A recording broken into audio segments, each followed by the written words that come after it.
I was 8 years old the first time someone called me a little adult. My mother said it proudly, like she'd engineered me. My father said it with relief, like he'd been handed a spare parachute.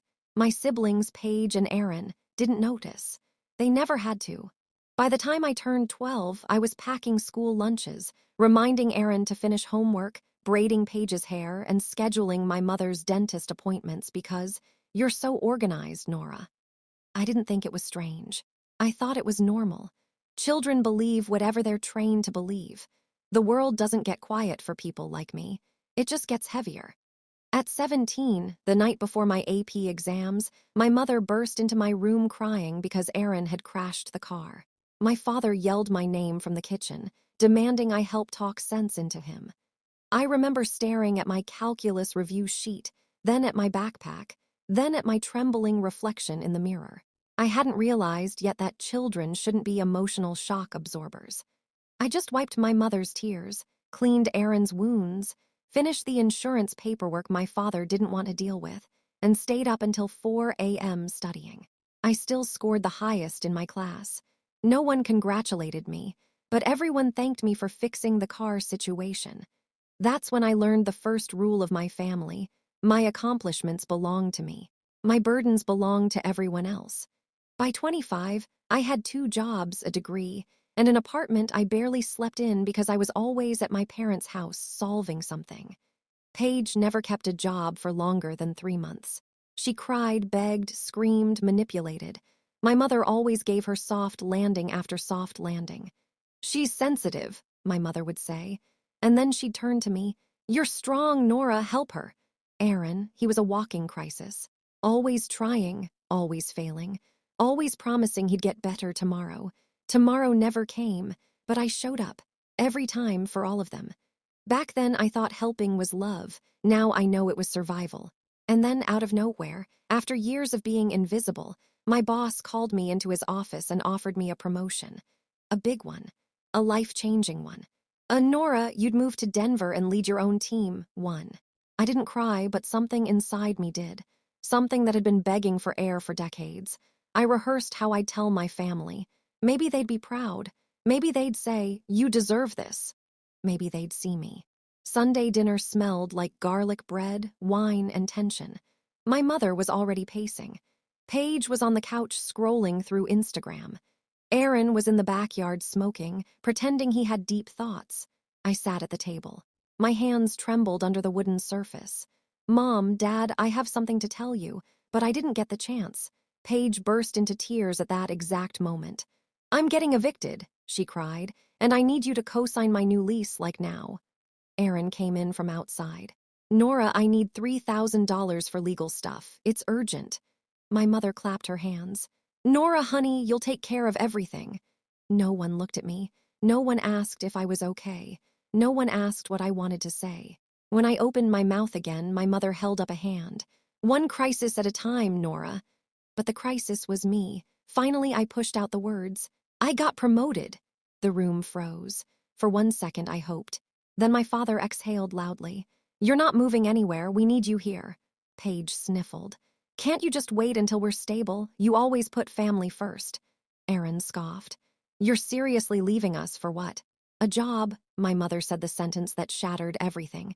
"You can't abandon your family. We need you more than Denver does."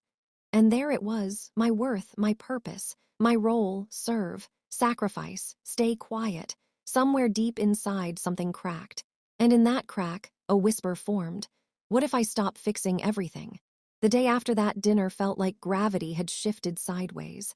I woke with a headache that felt like it came from years of clenching my jaw. My mother was already calling. Paige was texting paragraphs. Aaron left 12 voicemails. All asking, all demanding, all assuming. My entire life had been one long exhaustion. I didn't even know what rest looked like. Then Aaron showed up at my apartment with a stack of papers. "I need you to take this loan out. I can't get approved, but you will." I stared at him, at his entitled expression, at his expectation. "No," I whispered. He blinked. "What? I'm not doing it." Aaron's face twisted. "Are you serious? This is your responsibility, Nora. You're the reliable one." I said no. He slammed the papers on my table. Selfish, that's what you are, he stormed out. Minutes later, Paige walked in without knocking. Nora, I need you to co-sign my new apartment. The landlord needs your signature tonight. I took a breath, a deep, steady, terrifying breath. No, Paige looked like she'd been slapped. What do you mean no? You're my sister. You always help. I can't anymore. You're ruining my life. I didn't respond. She left crying. Then my mother arrived. She didn't knock either. Nora, your father's birthday is next week. I booked a restaurant. It'll be expensive, but you'll cover it. You know we can't. I leaned against the kitchen counter, palms sweating. No, her head snapped toward me. What did you say? I'm done paying, I'm done fixing. I'm done being responsible for everything. Her eyes narrowed. This isn't you, you're acting ungrateful. I'm acting human. My mother pointed a finger at me. If you walk away from your family now, don't expect us to welcome you back. Something in me settled. Not angry, not sad, just certain. I'm not walking away, I said softly. I'm leaving. That night, I packed everything I owned into 2 suitcases. No goodbyes, no explanations, no tears. At 2:14 a.m., I got into my car, hands trembling on the steering wheel. The empty road stretched out like a promise. I blocked every number, turned off location sharing, drove through the night. When the Denver skyline rose through the morning fog, a strange feeling washed over me, relief. Pure, bone-deep relief. For the first time in my life, the only person I was responsible for was me. I didn't know how to breathe freely at first. Denver felt too big. My apartment felt too empty. Silence felt too loud. Healing wasn't soft, it was violent. It ripped through everything I believed about myself, but I kept going. My new job pushed me in ways my family never did. My boss didn't ask about my siblings. He didn't dump things on me. He recognized my work. After 2 months, he said, Nora, you're a natural leader. No one in my life had ever used the word leader to describe me. They used words like dependable, responsible, reliable, words that meant you are the backup plan, not the main character. I started therapy. The first session, the therapist said, Tell me why you left. I said nothing for a full minute before whispering, because they never let me be anything but strong. She nodded. And now, I don't want to be strong all the time. Healing wasn't pretty. I cried. I slept. I learned how to say I'm tired without apologizing for it. I met friends, real friends, people who laughed at my jokes, remembered my birthday, didn't ask for money or favors. I met Daniel 3 months after moving. He was gentle in a way that didn't feel fake. He listened. He didn't take. He never demanded. I had to learn what to do with safety. It felt foreign, like walking on new legs. Back in my hometown, they didn't handle my absence well. Emails poured in, letters, voicemails filled with guilt. You abandoned us. You broke the family. We need you. I blocked them all. Slowly, the panic inside me softened. My shoulders relaxed. My heart settled. My life began to grow roots of its own. I cooked meals because I wanted to, not because someone expected them. I decorated my apartment with thrifted art. I bought plants, killed them, bought more, tried again. I took weekend trips to lakes and forests.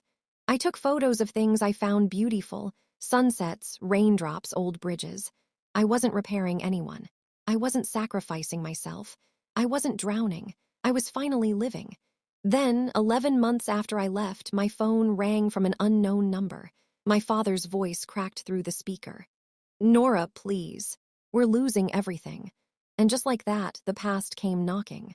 Driving back into my hometown after a year felt like stepping into a memory I wasn't sure was real. The trees looked smaller. The sky looked duller.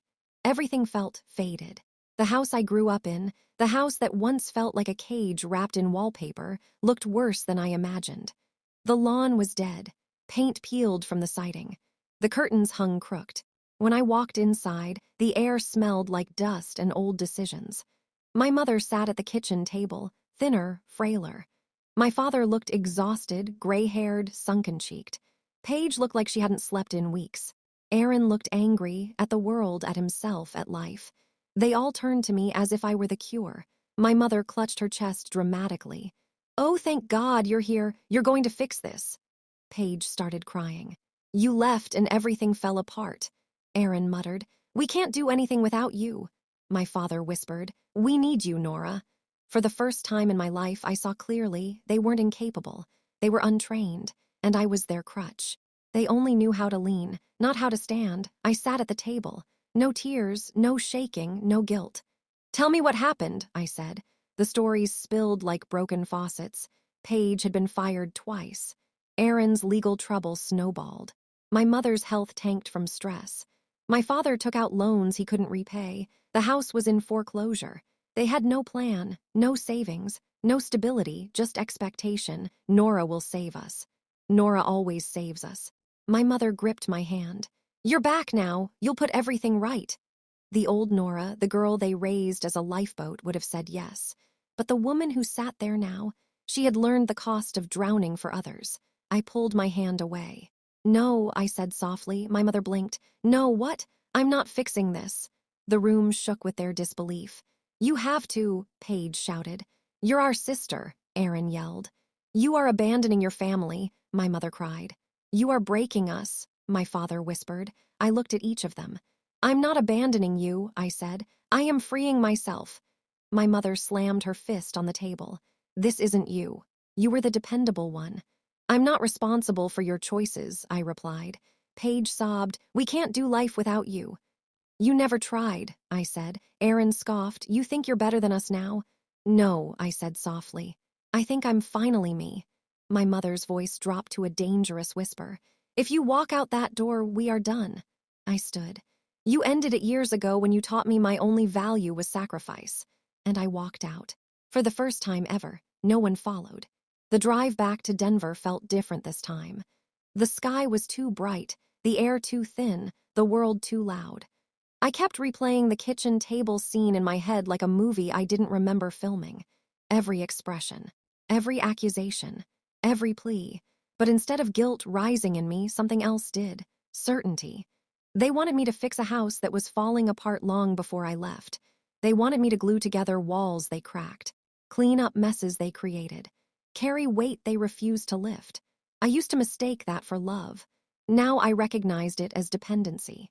When I reached home, Daniel was waiting outside my apartment building with 2 coffees and that soft concern in his eyes I was still learning to trust. "You okay?" he asked. I sat on the building steps, letting the cold concrete ground me.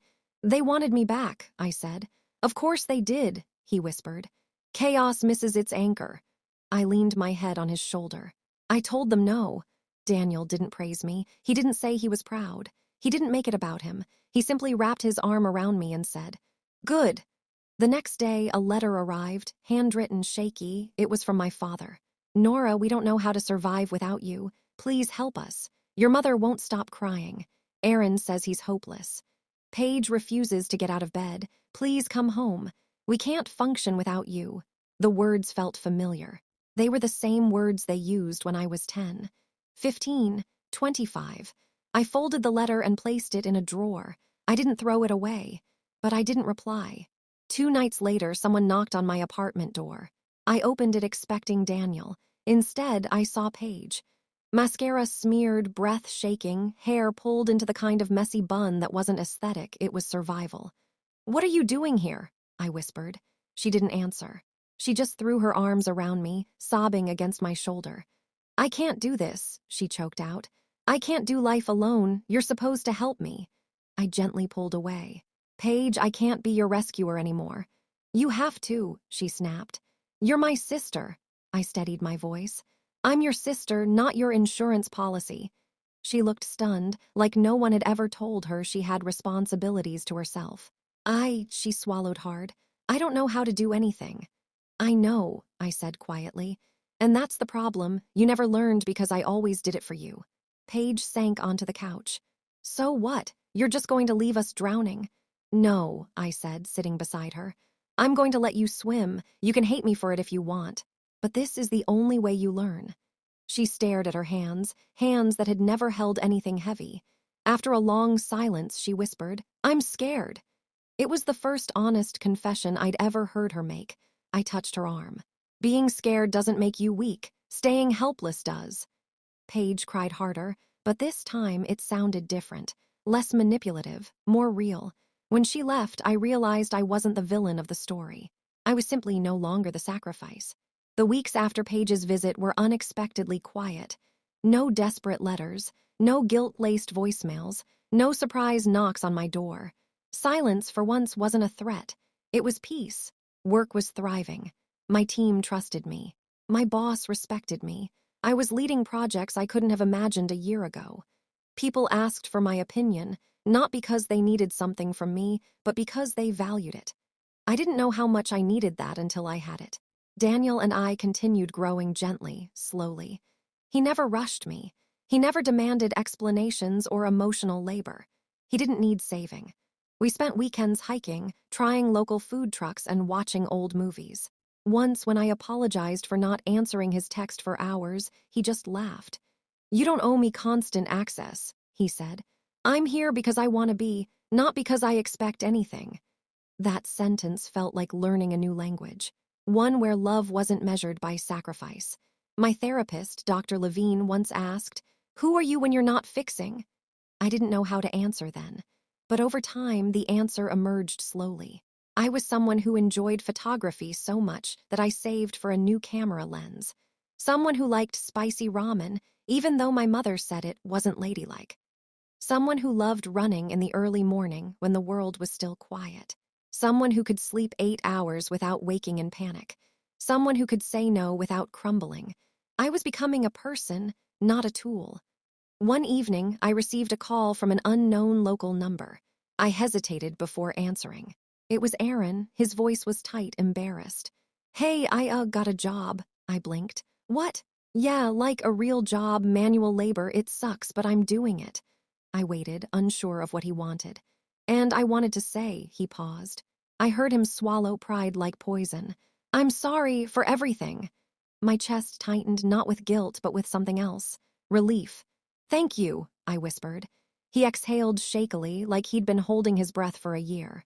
"Mom's doing better too. Therapy actually helps. Dad, he's trying." I didn't ask for details. I didn't offer help. I simply listened. When I hung up, I leaned against the wall, absorbing the reality. They were doing it. Without me. They were learning to stand. I had always believed the world would collapse if I stopped carrying everyone. But the truth was simple. The world wasn't collapsing. It was finally rearranging itself. 2 months later, I found a worn envelope propped against my door. No return address. My name written in a shaky, familiar script. My mother's handwriting. My stomach tightened instinctively.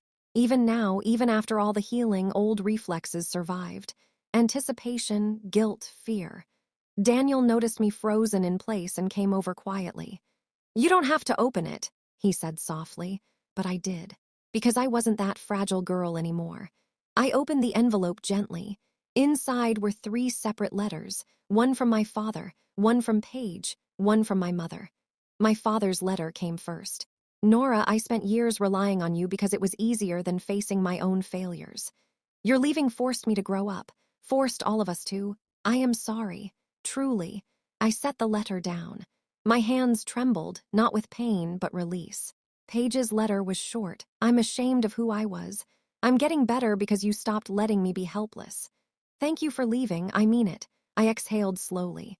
A soft ache spread through my chest, not grief, not guilt, but something gentle.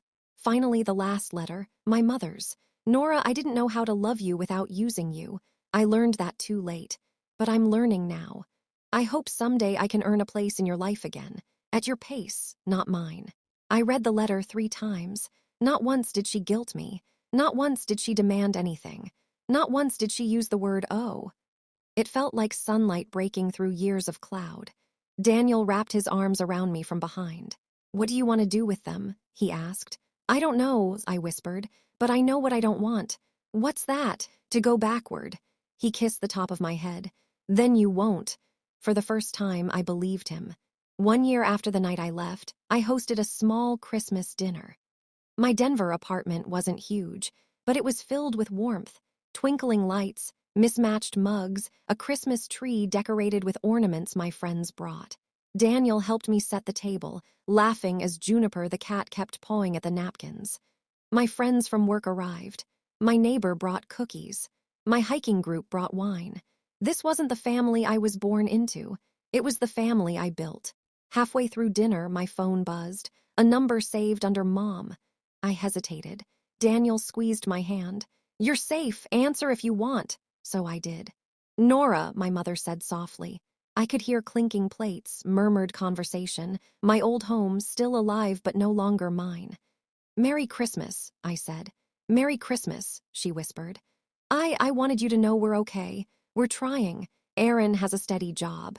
Paige is in therapy and working part-time. Your father, he cooks now." I laughed, a real laugh. "Dad, cooking!" She laughed too, a sound I hadn't heard since childhood. "We're all learning, slowly but together." "I'm glad," I said honestly. Then she said something I never expected. "Thank you for choosing yourself. It taught us to choose ourselves too." My eyes burned, not with sadness, but with something cleansing. "Take care of each other," I said. "We will," she promised. "And Nora, if someday you want to visit, the door is open. But only if you want, only when you're ready." "Thank you," I whispered. We hung up. I didn't feel guilt, or pressure, or obligation. I felt peace. Later, when everyone left and the quiet returned, I stepped onto my balcony overlooking Denver's glowing skyline. Daniel joined me, wrapping a blanket around my shoulders. "You okay?" he asked. I nodded. "I'm more than okay." The cold wind brushed against my face, carrying with it something light, like release, like hope. For years, I believed leaving my family was betrayal. But standing there with a life I built with my own hands, I realized the truth.